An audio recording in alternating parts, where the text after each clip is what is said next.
ओम शांति। ये दीदी मिले तारीख है 23/9/2025। मिटा बाप दादा जनता मीठी मीठी बार है हर गाँव में योग पर कम बाप से कुछ भी पूछना जी गाल ना ता ईश्वरी संतान आयो न करे कोई भी आसुरी काम न करे प्रश्न ताने योग बल जी करामत शाय तांजे ने योग बल जी करामत शाय तरा ये योग बल आ जैसा तांजी सब कर्मेंद्रियों वश थी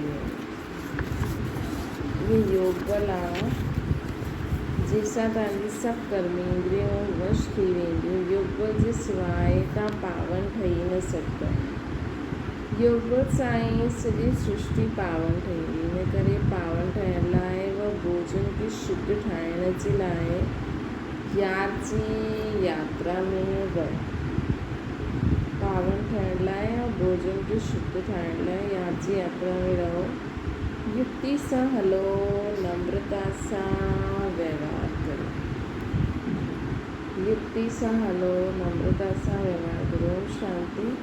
रूहानी बाप रूहानी ॿारनि खे सम्झाईंदा आहिनि दुनिया में कंहिंखे मालूम न आहे कि रूहानी बाप अची करे स्वर्ग जी व नई दुनिया जी स्थापना कीअं कंदा आहिनि कोई भी न ॼाणंदो आहे तव्हां बाप सां कोई भी प्रकार जी मांगणी न करे सघंदा आहियो बाप सभु कुझु सम्झाईंदा आहिनि कुझु भी पुछण जी दरकार न रहंदी आहे सभु कुझु आपे ई सम्झाईंदा रहंदा आहिनि बाप चईंदा आहिनि मूंखे कल्प कल्प हिन भारत खंड में अची करे छा करिणो आहे सो मां ॼाणंदो आहियां तव्हां न ॼाणंदा आहियो रोज़ु रोज़ु सम्झाईंदो रहंदो आहे कोई भल हिकु अक्षर बि न पुछे त बि सभु कुझु सम्झाईंदो रहंदो आहे कॾहिं पुछंदा आहिनि खान पान जी तकलीफ़ थींदी आहे हाणे इहा त सम्झ जी ॻाल्हि आहे न बाबा चई ॾींदा आहिनि हर ॻाल्हि में योग बल सां कमु वठो याद जी यात्रा सां कमु वठो किथे बि वञो त मुख्य ॻाल्हि बाप खे ज़रूरु यादि करिणो ॿियो कोई बि आसुरी कमु न करिणो आहे असां ईश्वर संतान आहियूं उहो सभिनि जो बाप आहे सभिनि जे लाइ शिक्षा इहे हिकु ई ॾींदा आहिनि बाप शिक्षा ॾींदा आहिनि ॿार स्वर्ग जो मालिक ठहिणो आहे राजाई में बि पोज़ीशन त हूंदी आहे न हर हिक जी पुरुषार्थ अनुसार मर्तबा हूंदा आहिनि पुरुषार्थ ॿारनि खे करिणो आहे ऐं प्रारब्ध बि ॿारनि खे पाइणी आहे पुरुषार्थ कराइण लाइ बाबा ईंदा आहिनि तव्हांखे कुझु बि पतो न हुयो कि बाबा कॾहिं ईंदा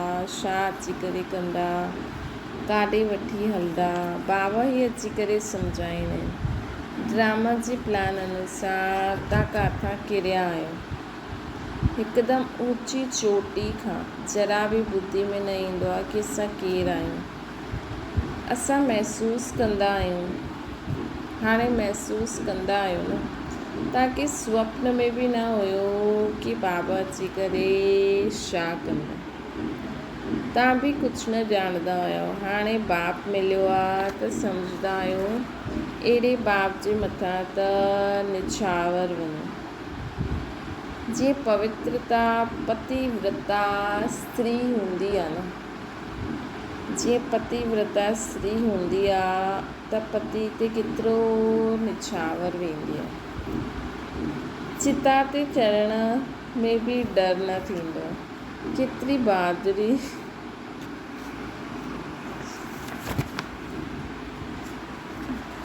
केतिरी बहादुर हूंदी आहे अॻियां चिता ते ॾाढा चढ़ंदा हुया हिते बाबा त अहिड़ी कोई तकलीफ़ न ॾींदा आहिनि भल नाम चिता आहे परंतु जलण जी त ॻाल्हि न आहे भल ज्ञान चिता आहे सॉरी बाबा बिल्कुलु ईअं सम्झाईंदा आहिनि जीअं मक्खन में वार बाप सम्झाईंदा आहिनि बराबरि जन जन मांतर जो सिर ते बोझ आहे कोई हिकु अजामिल न आहे हर हिकु मनुष्य हिक ॿिए सां जास्ती अजामिल आहे मनुष्य खे छा पतो पांच जनम में छा छा कयो हाणे त सम्झंदा आहियो पाप ई कया वास्तव में पुण्य आत्मा हिकु बि न आहे सभु पापात्मायूं आहिनि। पुण्य करनि त पुण्य आत्मा ठही वञनि।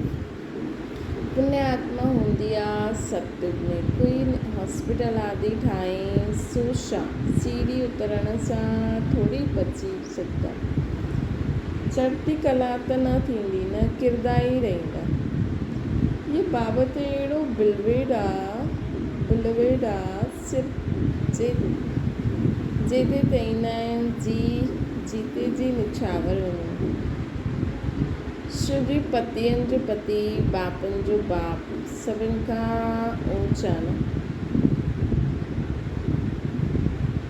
ॿारनि खे हाणे बाप जॻाइनि था। अहिड़ो बाबा जो स्वर्ग जो मालिक ठाहींदा केतिरो साधारण आहे। शुरू में ॿार जॾहिं बीमार पवंदा हुया त बाबा ख़ुदि उन्हनि जी सेवा कंदा हुया। अहंकार कुझु बि न हुयो। बाप ॾाढा ऊचे आहिनि। चवंदा आहिनि जीअं कर्म मां इन्हनि सां कराईंदमि, जीअं कर्म मां इन्हनि सां कराईंदमि या कंदमि, ॿई जीअं हिकु थी वेंदा। मतिलबु ब्रह्मा बाबा सां कराईंदमि या कंदमि, ॿई जीअं हिकु थी वेंदा। पतो थोरी पवंदो आहे बाबा छा कंदा आहिनि, दादा छा कंदा आहिनि। कर्म विकर्म जी गति बाप ई वेही सम्झाईंदा आहिनि। बाप ॾाढो ऊचा, माया जो बि केतिरो प्रभाव आहे न। ईश्वर बाप चवंदा आहिनि अहिड़ी मत, ईअं न करो त बि मञंदा न आहिनि। भॻवानु चवंदा आहिनि मिठे ॿार इहे कमु न करिणो आहे, पोइ बि उल्टो कर्म करे ॾींदा आहिनि। उल्टे कम जे लाइ ई मना कंदा आहिनि। लेकिन माया बि ॾाढी ज़बरदस्त आहे। भूले चुके बि बाप खे न भुलिजणो आहे। कुझु बि करे, मारे अथवा कुटे, ईअं कुझु बाप कंदा न,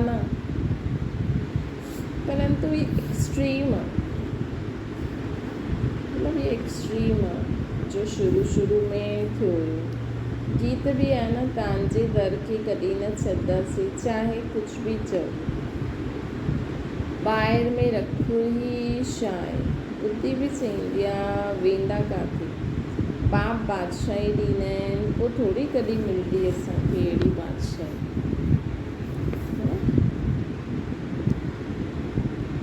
ईअं थोरी ॿिए जन्म में कुझु मिली सघंदो आहे, न।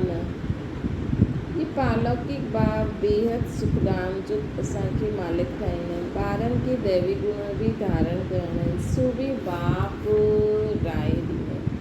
पंहिंजे पुलिस आदि जो कमु बि करो, न त डिसमिस करे ॾींदा। पंहिंजो कमु त करिणो ई आहे न। अख ॾेखारणी पवंदी आहे। जेतिरो थी सघे प्रेम सां कमु वठो, न त युक्ति सां अख ॾेखारियो। जेतिरो थी सघे प्रेम सां कमु वठो, न त युक्ति सां अख ॾेखारियो।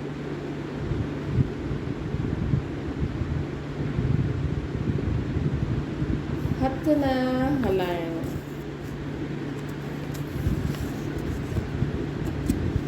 हथ न हलाइणो।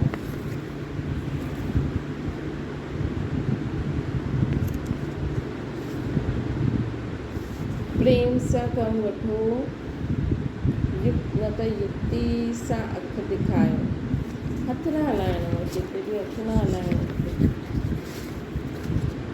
पर बाबा चवंदा आहिनि न, जेका आर्मी में हूंदा आहिनि या अहिड़ी जॻह उन्हनि खे त किथे किथे गोली बि हलाइणी हूंदी आहे, त बाप जी यादि में हलायो त कोई फ़र्क़ु न आहे।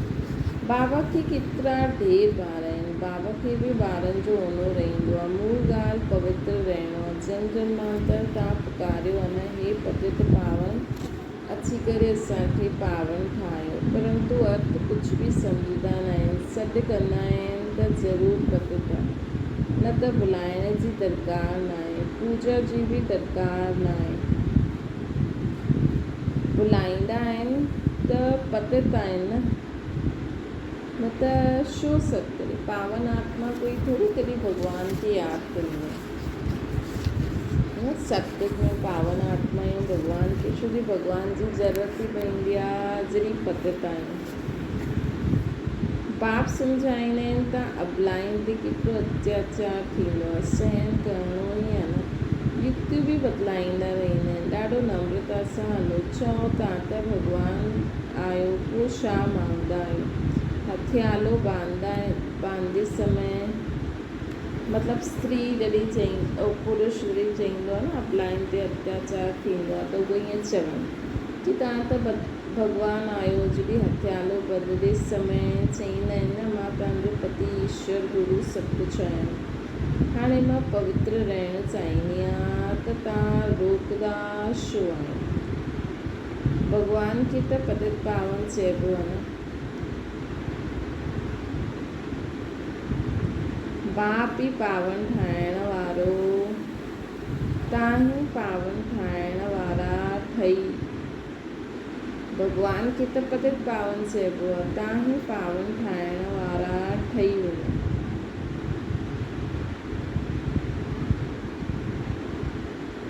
त पति ईश्वर आहे, गुरु आहे, त हुनखे चओ कि तव्हां ई असांखे पावन ठाहियो, मतिलबु विकार में न वञो।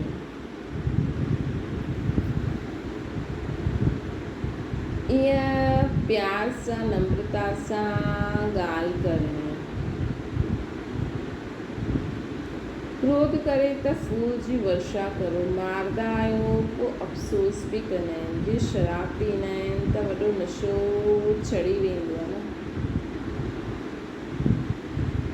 पंहिंजे खे बादशाह सम्झंदा आहिनि त इहे विषय बि ईअं अहिड़ी चीज़ आहे, विश्व मतिलबु विकार की ॻाल्हि न पुछो। कुझु त पछताईंदा बि आहिनि, परंतु आदत पइजी वई त टुटंदी न आहे, है न। विख बि अहिड़ी चीज़ आहे।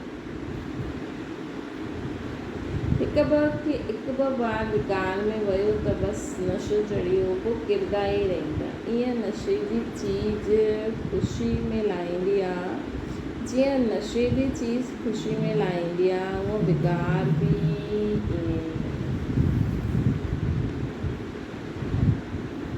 हिते पोइ ॾाढी महिनत आहे, सवाइ योग बल जे कोई बि कर्मेंद्रिय खे वश न करे सघंदा। योग बल जी ही करामत आहे, तॾहिं त नाम मशहूरु आहे। ॿाहिरि में वेंदा आहिनि, हितां योग हिते ॿाहिरि खां ईंदा आहिनि, हिते योग सिखनि, शांती में वेही रहनि, घर बार सां दूर थी वञनि। उहो त अल्पकाल जे लाइ आर्टिफिशियल शांती आहे, कंहिंखे सच्ची शांती जो त मालूम ई न आहे। सभु कुझु सभिनि जे विच में रहंदे हुए ख़ुदि खे आत्मा सम्झो, बाबा खे यादि करो। कर्म कंदे हुए बाप जी यादि में हलो, इहा थींदी आहे सच्ची शांति। बाप चईंदा आहिनि ॿार तव्हांजे सुधरम ई आहे शांति। हिन शरीर सां तव्हां कर्म कंदा आहियो, जेसि ताईं शरीर धारण न करो तेसि ताईं आत्मा शांति रहंदी।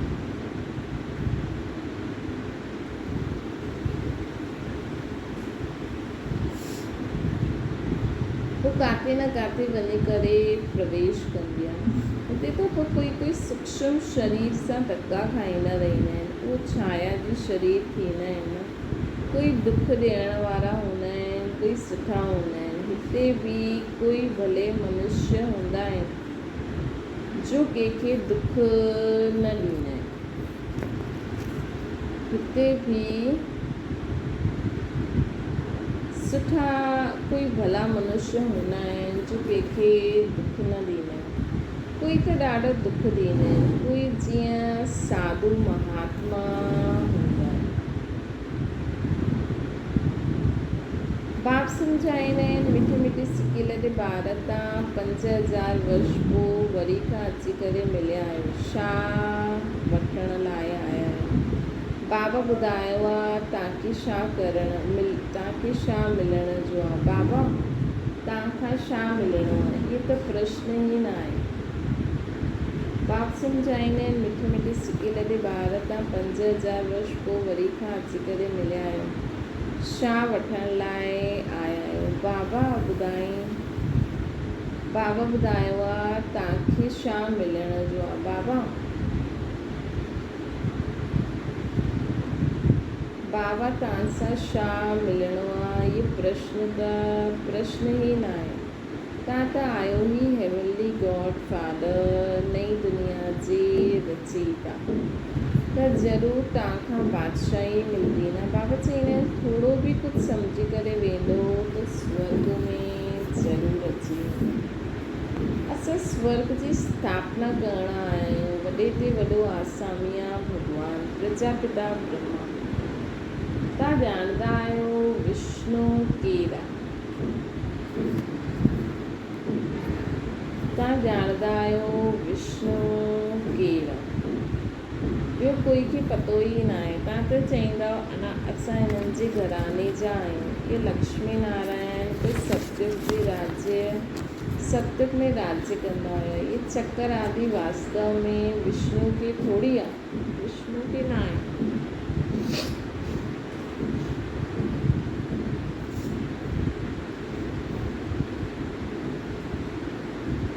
असां त हिन जे घराने जा आहियूं। इहे लक्ष्मी नारायण त सतयुग में राज्य कंदा हुया। ये चक्र आदि वास्तव में विष्णु खे थोरी आहे।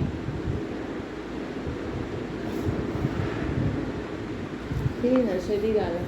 कल्ह बाबा चई न की तव्हां कृष्ण जी वंशावली आहे। हाणे अॼु तव्हां चई सघंदा, अॼु बाबा चवनि था त असां लक्ष्मी नारायण जे घराने जी आत्मा आहियूं।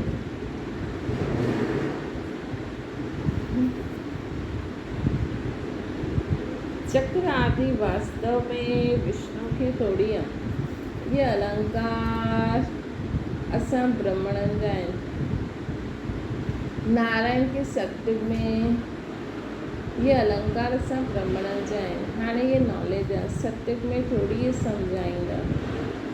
इहे ॻाल्हियूं ॿुधाइण में कोई में ताक़त न आहे। इहे ॻाल्हियूं ॿुधाइण जी कोई में ताक़त न आहे। कहिड़ी नशे वारी ॻाल्हि आहे।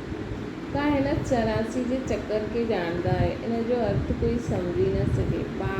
ॿारनि खे बाबा सम्झायो आहे। ॿार सम्झी विया आहिनि। असांखे त इहे अलंकार शोभदा ई न आहिनि। असां हाणे शिक्षा पायूं था।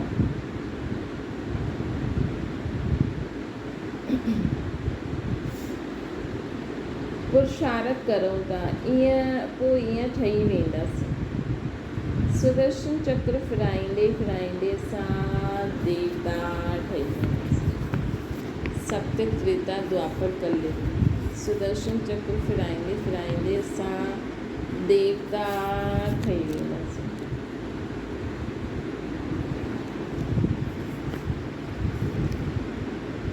है न? त बाबा असांखे चवनि था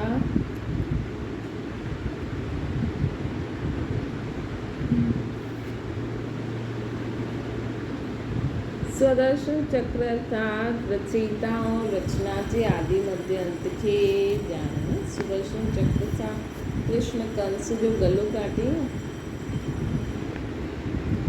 सॼी दुनिया में कोई बि सम्झाए न सघंदो कि सृष्टि जो चक्कर कीअं फिरंदो आहे। बाप केतिरो सहज करे सम्झाईंदा आहिनि। हिन चक्र जी आयु एतिरी वॾी त न थी सघंदी आहे न। मनुष्य सृष्टि जो ही समाचार ॿुधाईंदा आहिनि बाबा।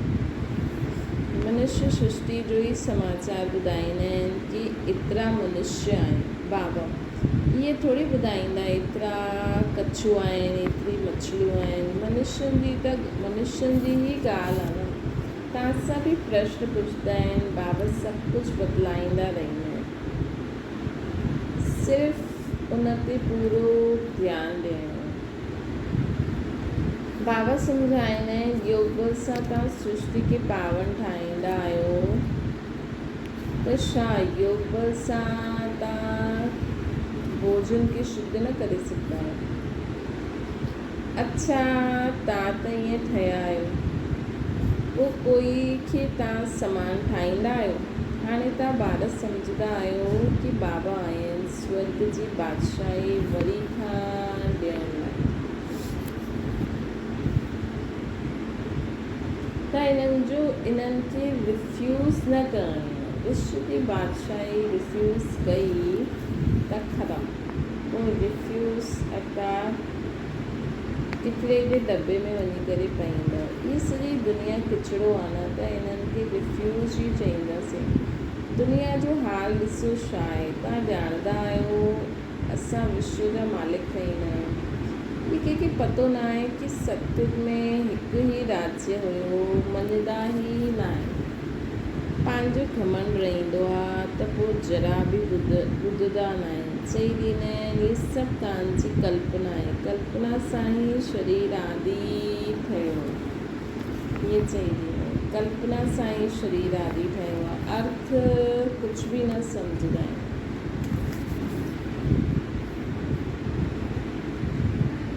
हाणे तव्हां ॿार ॼाणंदा आहियो बाबा आयल आहिनि। ॿुढियूं बि चवंदियूं आहिनि बाबा हर 5000 वर्ष पोइ असां तव्हां सां स्वर्ग जो वरसो वठंदा आहियूं। हाणे असां आया आहियूं स्वर्ग जी राजाई वठण। हाणे असां आया आहियूं स्वर्ग जी राजाई वठण। तव्हां ॼाणंदा आहियो कि सभी एक्टर्स जो पंहिंजो पार्ट आहे। हिकु जो पार्ट न मिले ॿिए सां, तव्हां पोइ हिन ई नाम रूप में अची करे हिन समय बाप सां वरसो वठण जो पुरुषार्थ असां कंदा आहियूं। केतिरी अथाह कमाई आहे। पर बाबा चवंदा आहिनि थोरो बि ॿुधो त स्वर्ग में अची वेंदो। परंतु हर हिकु मनुष्य पुरुषार्थ त ऊच ठाहिण जो ई कंदा आहिनि न। त पुरुषार्थ फस्ट। परंतु हर हिकु मनुष्य पुरुषार्थ त ऊच ठाहिण जो कंदो न। त पुरुषार्थ फस्ट। अच्छा मीठी मीठी सिकी लॻे ॿारनि प्रति माता पिता बाप दादा जो यादि प्यार ऐं गुड मॉर्निंग। रूहानी बाप जी से सभिनि रूहानी ॿारनि खे नमस्ते। असांजी बि रूहानी माता पिता बाप दादा खे यादि प्यार गुड मॉर्निंग ऐं नमस्ते। धारणा जे लाइ मुख्य सार जीअं बाबा ॿारनि जी सेवा कंदा आहिनि, कोई अहंकार न, ईअं फॉलो करिणो आहे। बाप जी श्रीमत ते हली करे विश्व जी बादशाही वठणी, रिफ्यूज़ न करणी।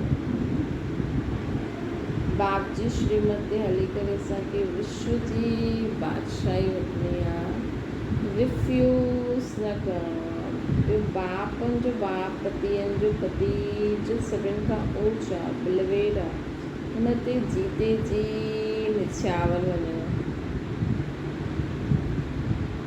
श्री बाबा त कॾहिं मरदा न, त हुननि जी चिता ते छा कंदा? त ज्ञान चिता ते वियो। कॾहिं भूले चुके बि बाप कॾहिं भूले चुके बि बाप खे भुलिजी उल्टो कर्म न करिणो। कॾहिं भूले चुके बि बाप उल्टो कर्म न करिणो आहे। पतियुनि जे पति खे डिवोर्स न ॾियणो। ॿिए कंहिं ते दृष्टि न रखणी। वरदान ख़ुशियुनि जे अखुट खज़ाने सां भरपूर सदा बेफ़िक्र रहो। ख़ुशियुनि जे सागर द्वारा रोज़ ख़ुशी जो अखुट खज़ानो मिलंदो। हिन करे कहिड़ी बि परिस्थिति में ख़ुशी गाइब न थी सघंदी। कहिड़ी बि ॻाल्हि जो फ़िक्र न हुजे। ईअं न कि प्रॉपर्टी जो छा थींदो, परिवार जो छा थींदो, परिवर्तन ई थींदो। पुराणी दुनिया में केतिरो बि श्रेष्ठ हुजे, लेकिन सभु पुराणो ई आहे। इन करे बेफ़िक्र ठही वञो, थी वेंदो, सुठो थींदो। ब्राह्मणनि जे लाइ सभु सुठो आहे, कुझु बि बुरो न आहे। तव्हां वटि इहा अहिड़ी बादशाही आहे जेके कोई बि छीने न सघंदो। असां वटि अहिड़ी बादशाही आहे जेके कोई बि छीने न सघंदो।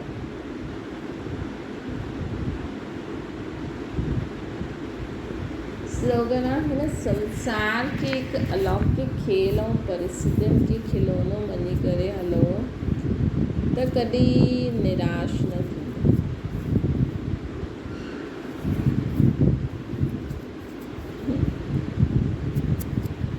अव्यक्त इशारो।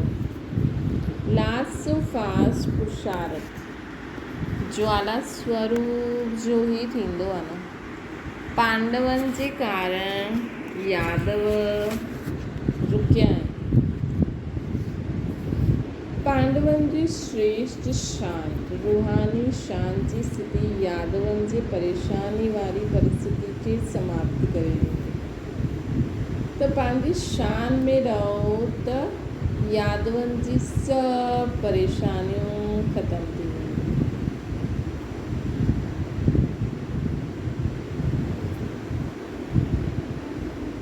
त पंहिंजी शान सां परेशान आत्माउनि खे शांति ऐं चैन जो वरदान ॾियो। त हमेशह तव्हां ख़ुशि रहो। ॾिसो दुनिया में केतिरो बि दुख आहे, लेकिन बाबा जे घर आए दिन कोई न कोई फंक्शन प्रोग्राम जुबलियूं समारोह थींदा रहंदा आहिनि। तो ख़ुशी जा वाइब्रेशन परेशान आत्माउनि खे शांति ऐं चैन जो वरदान ॾींदो।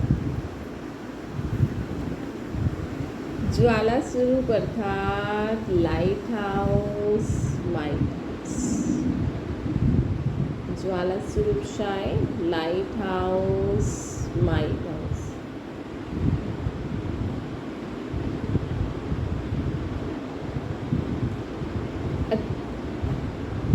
लाइट हाउस माइट हाउस स्थिति खे सम्झंदे हुए इन पुरुषार्थ में रहो, है ना। लाइट हाउस माइट हाउस जी स्थिति खे सम्झंदे हुए इन पुरुषार्थ में रहो। अच्छा, ओम शांति। बाबा खे यादि करो।